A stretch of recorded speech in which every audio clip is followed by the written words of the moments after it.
पप्पाजीला phone लाव रे, पप्पाजीला phone लाव. हा मला फोन लावून तुझा मिनिट.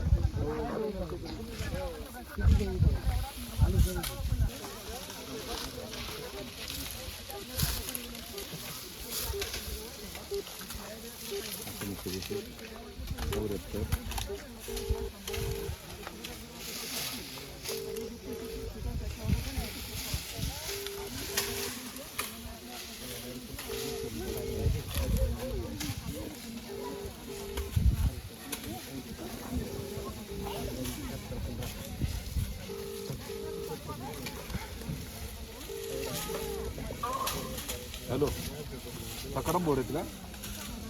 नमस्ते, मी सूरज बागले बोलतोय. ते तुमच्या इथं ऊस तोडायचं चालू आहे ना काम वावरामध्ये. आता काय करा, तिथं बाजूला घडणं घडली बिबट्याची. हां, आता इथं पण लहान लहान पोरं आहे. यांना काय करा, या पोरांना आता सगळ्यांना आम्ही एकत्र केलं आहे. त्यांना कुठंतरी तुमचं शेड असेल, कुठं सावली असेल ना, त्या सगळ्या लहान पोरांना ते एकत्र ठेवा.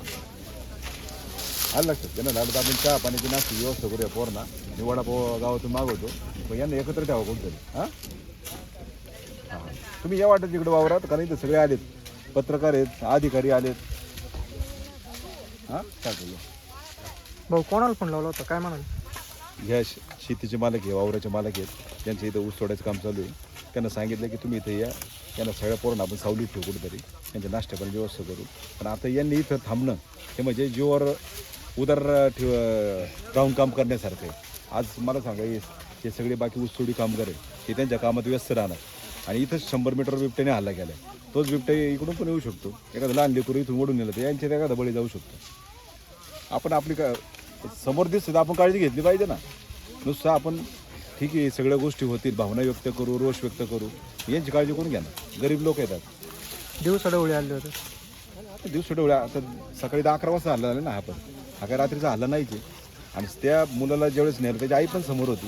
कांद्याचे मला वाटतं पात काढत होते आणि तिथं काम करत असताना ती सगळी सकाळचा घटना घडली. आणि आज जर वावरात काम करत असताना जर लेकरं उचलून न्यायला लागल्या बिबट्या, जीच परिस्थिती एखाद्या लेकरावर येऊ शकते. सगळे बेदरून गेले, घाबरून गेले ते पोरं. आज परिस्थिती, आज या आईबापांनी काय करायचं. शेवटी यांचं हातावर सपोर्ट आहे. काम केल्याशिवाय यांना पोट भरायचं नाही. तुमचं नाव काय?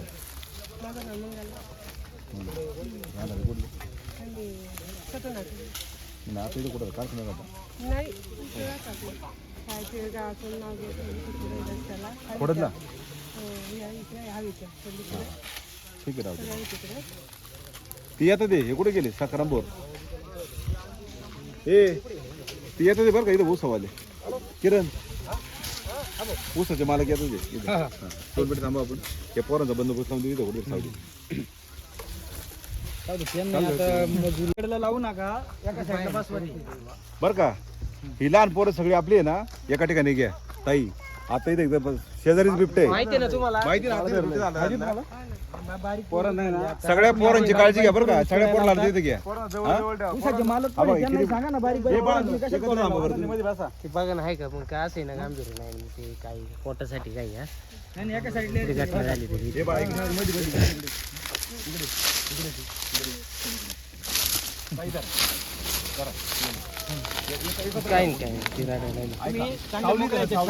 सावली सगळीकडे एकत्र ठेवायची सगळी. बाळा सगळं सावली बस एकत्र बस. कुठेतरी सावली करा, तिकडे जाऊन घेऊ. काय नाही, कारण बिबटे येते ना आता. तिथे बरेच बिबटे आहेत. आता ज्या काही लेकराला नाही काय होतं, तुम्ही कामात करताना ना आपली पोरं सुरक्षित तुम्ही काळजी घ्या. नाही तर कोणाच तरी करायचं.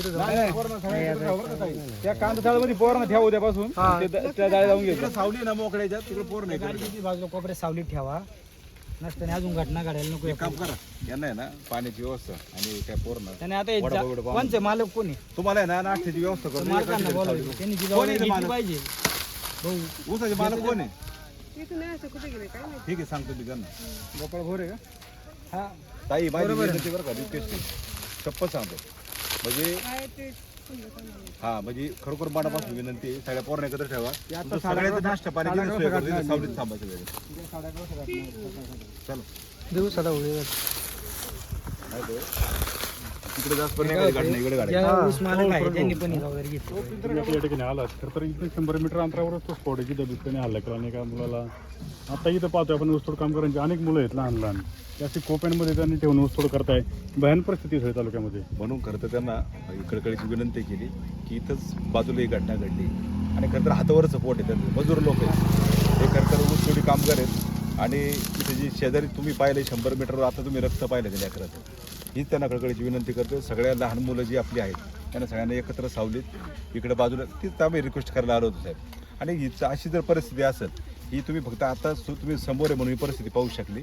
लहान मुलं खेळायची बंद झाली, लहान मुलाला आज अंगणात जाता येत नाही. आपण काम तर थांबवू शकत नाही, जो पर्याय काय? ऐका ना, शेतकऱ्याला आज पाणी भरता येत नाही, शेतकऱ्यांनी कामं थांबवली साहेब. आज हे उत्सव तुम्ही स्वतः प्रत्यक्ष आहे म्हणून तुम्हाला कळलं तरी ही परिस्थिती इतकी भयानक परिस्थिती आपल्या तालुक्यात ओढवली. सरकार हे कधी जागा व्हायचं मला सांगा. नेमका त्यांना किती बळींचा आकडा पाहिजे म्हणून सरकार जागा होणार आहे तसं सांगा. आम्ही आत्मदहन करू जर सरकारला वाटत असेल ना 100 बळीच पाहिजे तालुक्यातून, 60 झाले ना 40 बळी आपण देऊ. आम्ही आत्मदहन करू ना 40 जण. मग काहीतरी हे जर सरकार असं जर इथं थट्टामस्करी जर आमची करत असेल, आमच्या भावना समजून घेतल्या पाहिजे साहेब. थट्टामस्करी तुम्ही करताय, 1 कोटीच्या शेळ्या पाठवू, हे करू ते करू, काय तुम्ही काय प्रश्न निकाली काढलाय? आता तर पिंपरगेटची भयानक घटना होती, परिस्थिती 1-1.5 महिना झाले आता. बांधावर ते पोरगं सावलीला बसलं होतं, आईबाप शेतात काम करताय आणि त्यांच्या डोळ्यात एकट्यानं ते पोरगं ओढून गेलं. म्हणजे किती भयानक. हीच परिस्थिती बघा. ही लहान लेकरू बघा, ही मुलगी, हिला आपण आता उचलून इकडे ठेवली. बरोबर. किती लहान लेकरू आहे. काय करायचं या कामगारांनी, काय करायचं? मग अशी काय करतात, कुठेतरी थोडी सावली निर्माण करतात, तिथं लेकरांना बसवलं. परिस्थिती गंभीर आहे, भयानक परिस्थिती झाली आहे. याची दखल खरं तर सरकारने घेतली पाहिजे, या वन विभागाने घेतली पाहिजे. फक्त आम्हाला तोंडाला पानं पुसवायची कामं करायची नाही. सकाळपासून म्हणतात शूटर येतात, शूटर येतात. कोणता शूटर आलाय दाखव मला. तर तोपर्यंत आम्ही बॉडी पण हालून देणार नाही, ते जाऊ द्या. इथं तीव्र स्वरूपाचं हे जन आक्रोश आहे शेवटी. हा तालुक्याचं आंदोलन होणार आहे. हे काय फक्त नुसतं मंगळूर पारगण हा परिसर नाही, हा तालुक्याचा विषय.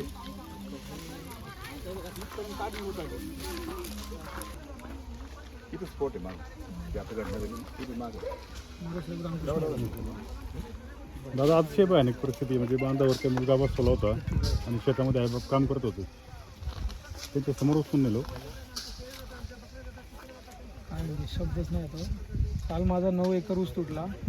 तर मी रोज संध्याकाळी प्रश्न करायचो त्यांना, बाबांनो काही अडचण तर नाही, कुठे काय आवाज तर नाही आला तुम्हाला.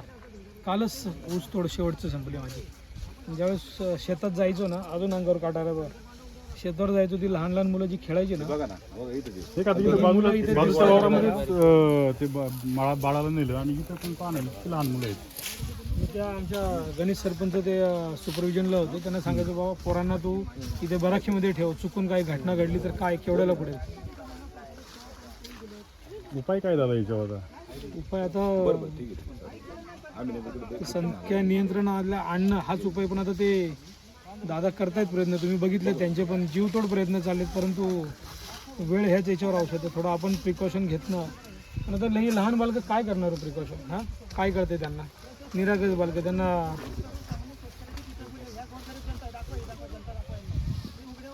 पारगाव येथे 8 वर्षाच्या मुलावर बिबट्याचा हल्ल्यात मुलगा मृत्यू.